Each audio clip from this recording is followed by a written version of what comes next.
From season 4, episode 4 didn't just move the mystery forward, it gave us clues into what FROMville actually is and who may be responsible for creating this haunted town. This episode was filled with themes of religion, ambiguous father and son references, and characters experimenting with the rules of FROMville itself. Julie tries to control story walking, Jade experiments with mushrooms and memory, and Victor monitors the moving trees like he's tracking stages of this cycle. And the deeper the characters dig, the more this place starts feeling less like random supernatural chaos and more like a constructed system with rules. So today I'm breaking down 5 clues you probably missed that suggest FROMville may be far more intentional than we realized. I'll also be discussing the unanswered questions I have after watching this episode. But before we get started, let me introduce myself if you're new here. And if you're not new here, then welcome back. My name is Brandy, and I realize that you could be on any channel in the world, but you're right here with me, and I really do appreciate that. So please go ahead and like this video. It really does help the channel out, and I greatly appreciate it. And also subscribe to the channel if you do enjoy watching TV show reviews. Clue number 1 is the voice or voices in Sarah's head. This episode may have changed everything we thought we knew about the voices in her head. If Sophia could close her eyes, whisper that ominous chant, and invade Sarah's mind from just a few feet away, then 2 terrifying questions emerge. 1, how close in proximity does the man in yellow have to be to his subject in order to invade their mind? And the second question is, why is he still testing Sarah? We know that Sarah has been hearing voices since season 1, and for the most part, she's been pretty obedient to the voices in her head. But if it has been the man in yellow she's been hearing in her head since season 1, and we know that the man in yellow can invade minds and shapeshift into different people, then we have to reconsider everyone in this town. And this means that Randall could have been right all along. Well, you think this place is one big experiment, right? And it never occurred to you that some of the people here might be in on it? Because the man in yellow could have easily been someone else that we've been watching all along. Could he have previously disguised himself as maybe Tilly, or maybe he was Trudy before? And that's really scary if we've already been looking at the man in yellow for all of these seasons and not even realizing it. Because the voices in Sarah's head have always been very intelligent, and they always seemed like they had insider information. They knew deeply personal information nobody else should know, like Boyd's nickname being Mr. Fish and Loaves. And we know that Sarah isn't the only one that's been hearing voices, seeing visions, and having dreams. Elgin was guided through disturbing dreams and visions connected to Fatima.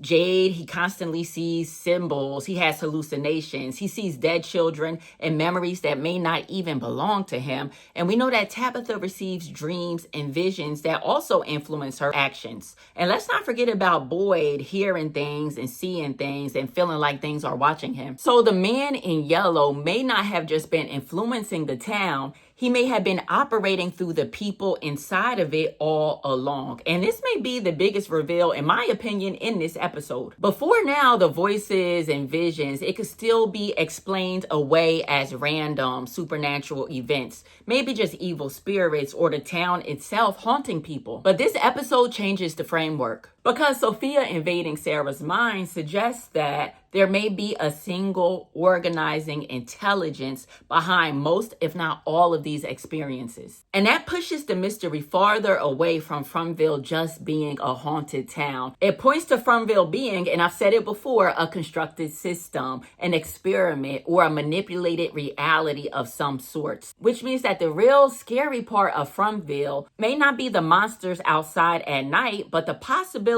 that someone or something has been controlling the people inside of it all of this time. And clue number 2 is Victor checking to see if the trees have moved. And longtime viewers know that this isn't anything new. We've seen Victor measuring the distance from the colony house to the trees way back in season 1. He even told Ethan, 4 inches. What? The trees, they move 4 inches. Is that good or bad? They're close, so it's bad. And that's incredibly specific knowledge, which raises a huge red flag for me. How does Victor know this? Victor, to me, he just talks like someone who understands the patterns of FROMville and as if he really doesn't want to go home. And I understand that Victor may have arrested development or something. We know that Victor, he behaves like a little boy, but he's stuck in a grown man's body. And I understand that he may act strangely because of all of the trauma that he's been through. However, he always seems like he has insider information. And I know he's been there 40 plus years, what have you, but still. And honestly, I think Henry, his dad, may be the reason why Victor has this insider information. Henry being involved with the creation of FROMville, that theory is gaining traction. But the first place I heard that theory was right on this channel. One of my friends in the comments, he broke it down on season 4, episode 1, why Henry was the creator. And I'll try to pop his comment up right here. So on this episode, we see that Henry mentions that his wife was drawing FROMville before she even arrived. She was having visions of FROMville. She was having dreams and such. And we saw that when Tabitha went to Henry's home, we saw all of Miranda's drawings of From in the basement. And whether or not Victor was in his parents' basement studying those paintings and subconsciously internalizing FROMville and gaining that insider information, that's still to be determined. But Henry and Miranda have been connected to FROMville before the massacre occurred 40 years ago. And episode 4 pushes this idea even further. Julie's story walks back to the massacre and sees the man in yellow feeding on someone's liver.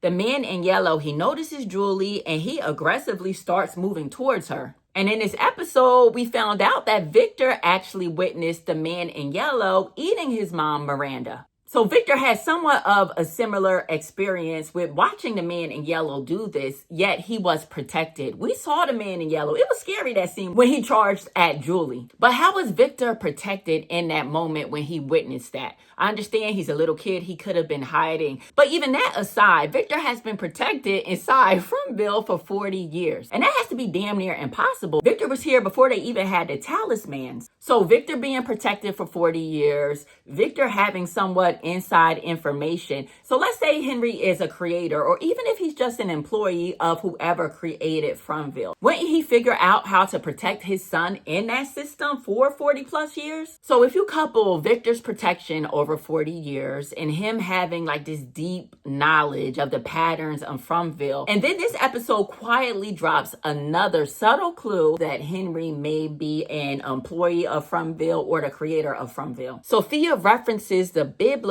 story of Abraham sacrificing his son, and that may not be random. And I do understand that when she was telling the story of Abraham, that it appeared like she was just talking about Sarah. But what if it was some foreshadowing going on there and she was referencing Henry and Victor as well? Now, suddenly the parallel to Henry and Victor feels very unsettling. What if Victor was the sacrifice? Because Victor's entire life feels like a child just trapped inside someone else's experiment, someone's system, or someone's story. And once you combine the moving trees, him measuring the stages of the cycle, Miranda knowing about FROMville beforehand, Victor surviving these impossible encounters, it starts to feel like From, again, is just less like a haunted place and more like a designed system. One that Henry helped create, and he's helping to protect his son. Clue number 3 is Julie's failed bookmark experiment. So inside of Ethan's book, The Grand Gulaga, Julie and Randall discover story walker Fred, a man who traveled through stories using bookmarks to revisit different chapters. And immediately, Julie thinks that she can do the same thing to get her story walking to work functionally. She folds up a piece of paper and she brings it with her to the ruins. And her plan sounds kind of convoluted to me, but as she explained it to Randall, wherever she lands in the past, she'll draw a symbol on the paper before returning to the present.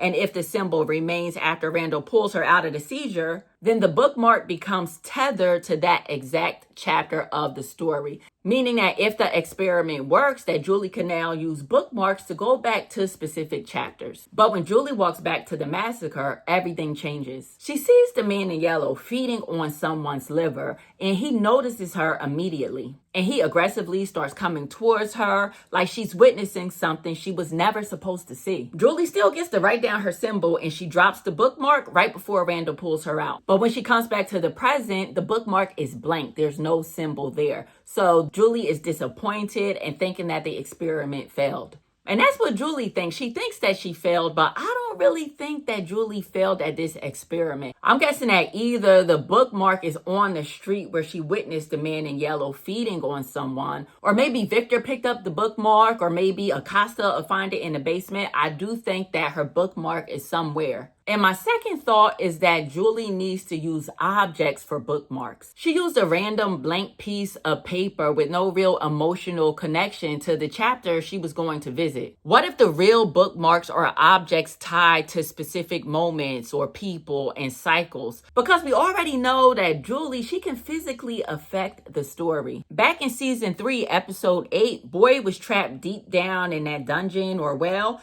and Julie was the one who threw him the rope. And that moment proves that Julie isn't just observing the past, it proves that she can interact with it. And honestly, that changes everything. Maybe Julie needs duplicate objects in order for her story walking to work. Maybe she needs 2 of the same object, And we saw duplicate objects in FROMville. Let's think about Tabitha's bracelet. We could think about the ballerinas. We saw the ballerina in the music box, and then we saw the ballerina in the diner storage room. And now Boyd's duplicate rings. Because if Julie eventually masters the bookmarking and the story walking, then every possible coincidence in FROMville becomes suspect. Any object that mysteriously appears, every glitch in reality, any repeated symbol, every duplicate item, we could say that Julie did it. And that's one problem with time travel shows, because time travel could solve everything or change everything. One of the most interesting parts of episode 4 for me was when Boyd suddenly finds Abby's wedding ring rolling down the stairs at the Colony House. And obviously the scene at first seems almost supernatural, like the ring just came out of nowhere. And when Boyd later compares it to the original ring stored in his box, the second ring disappears completely, which immediately raises 2 terrifying possibilities. Now, the first is psychological. Is some entity trying to infiltrate Boyd's mind and make him question his own reality? Because Boyd already fears that his alleged Parkinson's disease is progressing, and hallucinations do accompany that disorder. So what if the town, or specifically the man in yellow, is weaponizing Boyd's fear of his Parkinson's, making Boyd doubt his memory, his perception, and his own sanity? And the second reason why we may see Boyd tripping about the rings, it could be due to Julie and her story walking. What if Julie did figure out that the real bookmarks aren't paper at all and that they are objects? Objects emotionally tied to specific moments in the story. Objects seem capable of existing across multiple timelines or chapters simultaneously. And suddenly, Boyd's duplicate ring feels very suspicious. What if Julie's story walked into the past, took Abby's ring, and accidentally caused it to appear in the present timeline? Because we already know that Julie can physically affect events from when she threw the rope down to Boyd in season 3, episode 8, which means that eventually maybe Julie tried to save Abby from getting killed by Boyd. Because once time travel gets interactive, then everything becomes unstable. And if Julie is successful in her story walking and trying to go back in time and save people, then Julie may become the most dangerous person in FROMville. Not because she wants to hurt anyone, but because changing one part of the story could accidentally mean changing everything. And clue number 5 is the man in yellow eating someone's liver. And honestly, I don't think the show chose that detail randomly. Because the monsters in From, they usually do kill people, but this felt different. The man in yellow, he wasn't hunting, he was feeding, almost like he was harvesting something. And what makes this scene even stranger is when it happens, it's daytime, and that matters because the normal creatures only come out at night. But the man in yellow, he operates differently. He walks around during the day. He arrived in a car. We heard Victor imply that the man in yellow came to town just the way they did, and they even used to be friends with the man in yellow. Almost like he was accepted or trusted before everything went wrong. And that completely changes the way we think about him. Because in this scene, the man in yellow isn't shapeshifted into anyone else. He's himself. He's the man in the yellow suit. The same presence that Victor recognizes decades later. which does suggest that the man in yellow may be above the other monsters. He seems like he's something that's more ancient, something connected directly to the cycles themselves. And the fact that he was eating a liver, that feels deeply symbolic too. Historically, the liver has represented life force, emotion, purification, and the human soul. So what if the man in yellow wasn't just consuming flesh? What if he was harvesting something from the people that are trapped in FROMville? Their fear, their trauma, their memories. Because episode 4 keeps hinting at the idea that the massacres may serve a larger purpose, and it seems like a massacre may occur again. We see that Victor, he tracks the stages of the cycles, the trees move, reality leaks, objects duplicate. It seems like things are escalating. Now, one big question I have after watching episode 4 is, does religion play a deeper role in FROMville than we realized? We heard Fatima talking about her father and his religious beliefs, and she's creating a golem. Sophia talks about the biblical reference of the story of Abraham. And this isn't even the first time that the show has hinted that religion has a deeper meaning in FROMville. We saw when Father Khatri was alive that he was speculating whether or not FROMville was book 47 from the Bible. So I'm really wondering, what are the writers trying to tell us, and how does religion play into the bigger picture? And the Lake of Tears, if that's the Lake of Tears even, but what is inside of that water that was moving like that? My first thought was that maybe it's a boat, because whatever it is seems to be attached to a rope. And then I started thinking that it was the dead children, because they do look very waterlogged when we see them, right? So I don't know what's in the river, but comment down below and let me know what you think. Next question, was anybody else just a little less annoyed by Tabitha on this episode? I was actually so proud that she decided to go with Ethan to find the Lake of Tears. I was also glad that she confronted Randall too about hanging around her daughter so much. And sticking with Tabitha for a minute, do you think she should tell Henry that she's a reincarnation of his wife Miranda? I think they're being smart for right now for keeping that information under wraps. Plus, I don't know what Henry would do with that information anyway. He might already know. And last question, what if Julie's hunch is right, that Story Walking existed in FROMville first? Remember, she was on a porch with Randall and she was questioning him, and she was trying to connect all of the dots about how so many people had dreams and visions of FROMville before they were actually trapped in the town. And she mentioned something like FROMville was leaking out into reality, or maybe she used the word seeping. But I thought that was clever for the writers, especially since we see that the ceiling is leaking from Fatima creating that mud monster. And I really wish that Boyd or Kenny would have fixed that leak, right? Like, have Fatima put her creation under a tarp or something. I mean, she is literally about to break the colony house. And if you made it this far, guys, please do me a favor, drop me down a brown heart below. Let me know what theories or what other clues you saw in this episode. And also let me know what other shows you're watching. One of the next shows I'm reviewing is Silo on Apple TV. Season 3 starts on July 3rd, so make sure that you're all caught up on that. And that's all I have for today, guys. But you all stay safe out there. I will see you on the next From Analysis. Until then, peace.